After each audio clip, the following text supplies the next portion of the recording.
So we went from the biggest trees that I know to let's go to the smallest trees. Let's go visit Peter. Hey, Peter.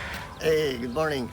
Okay, we're here. We went from the biggest trees. Let's go to the smallest trees in California. That's right. And it's more exciting when you see small trees. Okay, come on in. So, Peter, you've been here how long now? 1989, I believe. Oh, wow. You've been here a while then. Yeah, so this place used to have all kinds of big trees. And I mean, so what I did, I cut down everything. And look what it's now, and That's where it really started, wasn't it? The front yard. Yeah, my front yard was my canvas. And now, And one of the, what you call kind of like a legacy tree, because one of that tree that I planted right next to my mailbox was one of my favorite trees that won awards in local area when we have shows and stuff like that, so how did you get into bonsai, Peter? What got you into doing bonsai? One time I was I had a temporary duty assignment when I was in Okinawa, and that's when I see this garden. I fell in love with it, and I swear to God, it was so nice being there.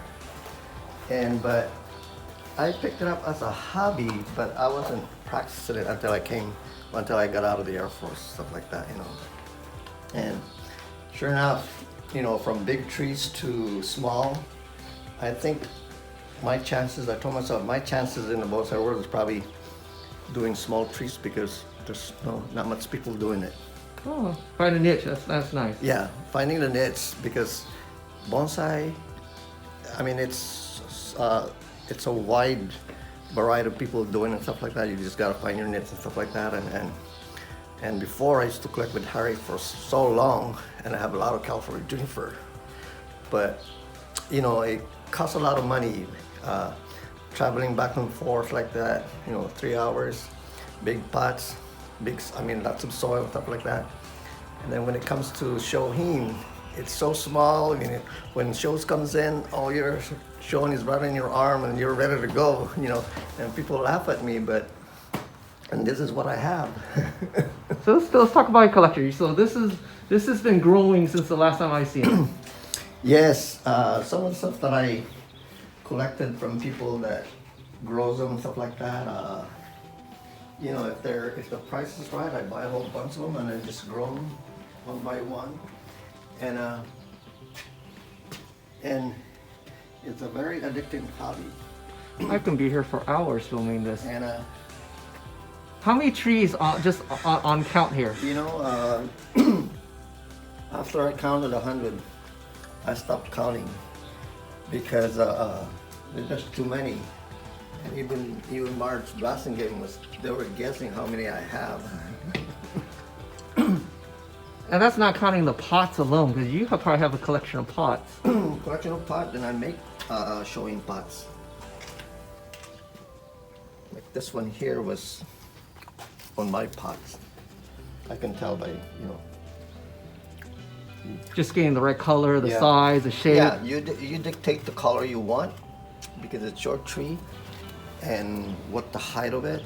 A lot of times some of the pots are like either too shallow or too high, but you could always, when you make it, then you can do it yourself like that. Peter, can you show us one of your favorite trees? I know you have a lot of trees here, but one of your favorite trees. This is my favorite tree. Everybody's looking for this tree because nobody sells them. What is it? It's a miniature blue atlas cedar, and normally when this tree grows, it's upright. But I told myself, you know what? I can make this a cascade one. You just gotta, train them, just like a small little kid. You gotta train when they're young, and that's what this is. And during the Shohin convention, everybody's looking for this kind of tree. But the person that grows this doesn't have it anymore. But my next workshop, I have this tree. My work is going to be eight of these. So is that a single needle or not needle? Is it a It's single not a flush? needle, it's a cedar. Cedar. Yeah, and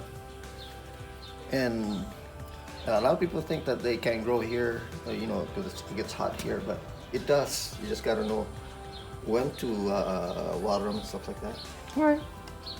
And do you have any other? You have a legacy tree you want to talk about, or something you've been working on? This is one of my favorite of one time. Now I'm literally growing it again. This was a tree that was planted right next to my mailbox. I wasn't in the bonsai yet. I was doing my yard, so I was putting all kinds of trees, to cover all the ground, stuff like that. And then one time, a mail dropped, and so I picked it up and I go, oh my God, look at this tree, it grew. So I collected it and grafted at least 15 grafts on this tree, and that's what it is now. And everybody's seen this tree before because I believe it was a Descanso that won the award on this. So that was literally a yard tree. Yes, yard tree, and as you can see now that I'm into Shohin, a lot of the big trees now it's kind of like, on the back burner. And also, I created the shelves for my Shohin. At first it was like this side, and I keep adding and adding and adding. And even my wife told me, I hope if you hit that wall, what are you gonna do? Oh, maybe I go this way. And then, what if you run out of this way? Well, and then I was looking at the pool. And I go, you're crazy. Let's walk towards that way. You want to talk about how your shelves are built, just in case someone wants to make one? You want to talk about your watering? You mean the shelving? Yeah, like let's that? walk over there. Let's look at Yeah. some trees and let's talk about your watering, your shells, how you built them. On my watering, it's a combination of overhead and at the same time spitters. Like this one here, I don't want watering like this way, so I use the spitters. Each one has one of these, and they work real nice, and it's cheaper in terms of water because there's only waters just the root itself like that. And I water here twice a day at 3 minutes. One at 9 o'clock and then one at 3. I don't water at night. I mean, and but during hot summer, instead of 3 minutes, 3 minutes at 9, 3 minutes at 3, I divided it 3 section, which is 9, 12, 3. 2 minutes for each set. So But same volume, volume of water, and spread out believe it or longer. not, it saves all my trees from the. Remember that July 2 years ago when we had that heat wave that has lost a lot of California junipers? Mm-hmm. I didn't lose one, and they were wondering. So, what was the issue in yours? How come you didn't lose any? Well, just use common sense. I divided 3 regular session, but giving them the same enough water, which is 6 minutes, but I just divided into 3. Oh, awesome. Yeah, and Let me look over here by your benches. So your benches are just 2x4s, I presume? yeah, not treated, because they're so cheap, and I build it myself, so, and I think maybe within a year I'll probably change it again. And that's just Douglas fir, right? Just regular Doug fir? Just Home Depot type, and it's is it 12? Yeah, 12. The 12 yeah, inches. yeah. Those like. And let me show you something here that what I did with this tree. This tree is a regular elm. As you can see, a regular elm, look at the foliage of this. They're so small, right? Yes. Well, I used a chemical. Everybody knows this at one time, but they discontinued it. But I found it again, and I tried it. It didn't work, or maybe I should give them a more dose on it. And that's what I did, and look what. Huh. That's kind of crazy. Yeah. To Mihiro-san from Japan. Japan, saw this. Peter, what is that? Is that an elm? And I go, yeah, this is a regular elm. That elm is just like the one over there. And I go, that's so small. What did you do? Oh, I put a chemical on it. And he goes, you want to bring some? Because they're granules. They have to be granules. He goes, and he kind of laughed. Maybe they look at me and when they see this, there's something wrong with the tree.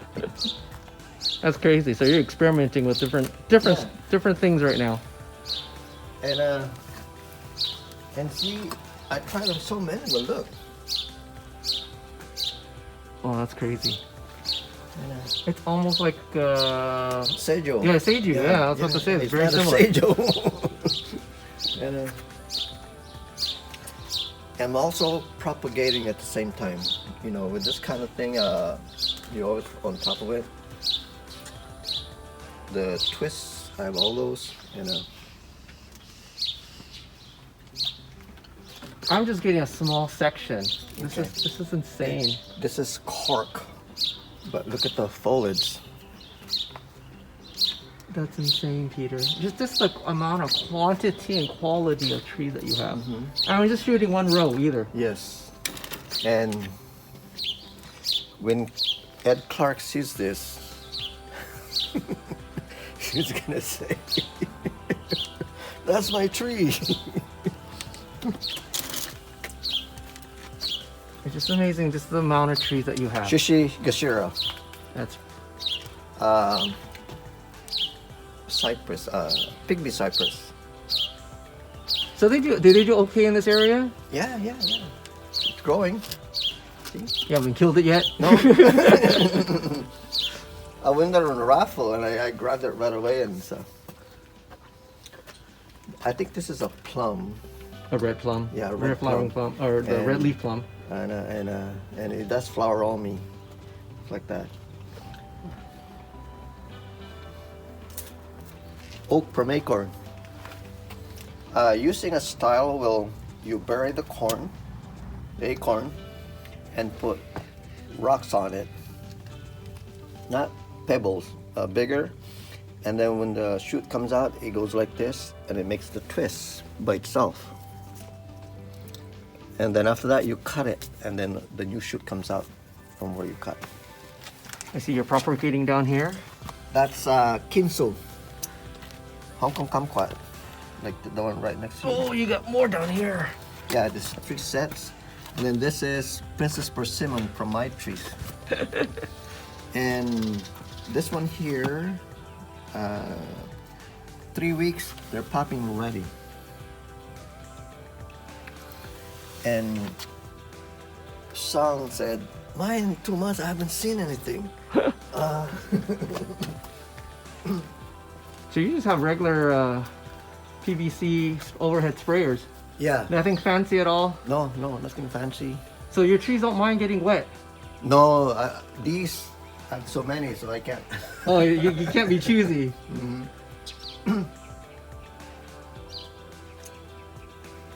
And this one here, if it gets too tall, I guess you whack it again, right? Like the square one. But look at the base now. This is my next project, which is Sulcova broom style. And just let it grow and then air layer it.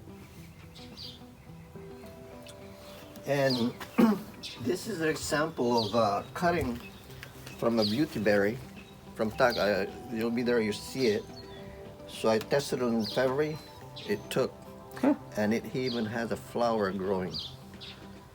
So now I know that the cuttings on these are Viable. viable on February. So I asked Tack. Yep, you got the right answer.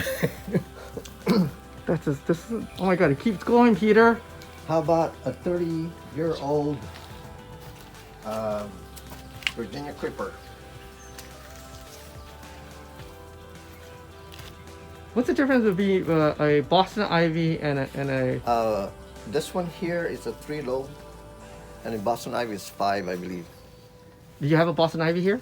I do, but up front. You'll see it. Okay, In so- fact, I even asked that from the bonsai community, you know, because like. Which ones? How you tell the difference? Yeah, because,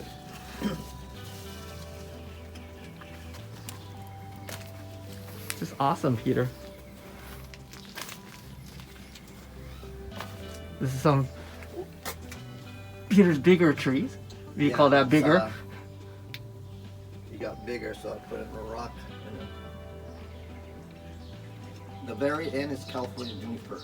And a small Shohin right in the corner.